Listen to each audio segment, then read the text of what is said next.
ఈరోజు వేమన వ్రాసిన ఆటవెలది పద్యాల గురించి తెలుసుకుందాం.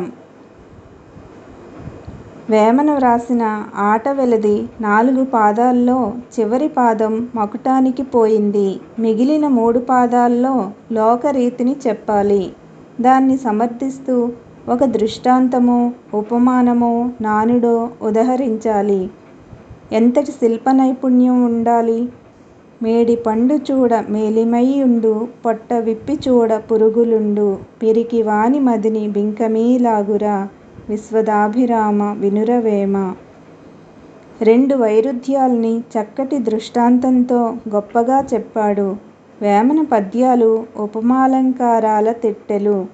పైగా చిత్తశుద్ధిలేని శివపూజలేలరా అనే ప్రశ్నార్థకాలతో పాఠకుడికి దగ్గరవుతాడు.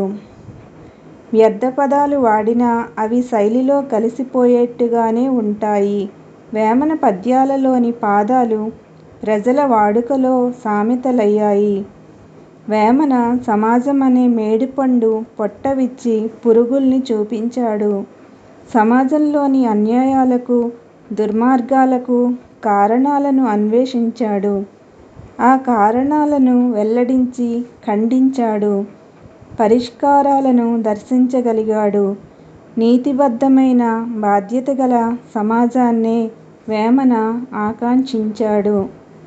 ధన్యవాదాలు.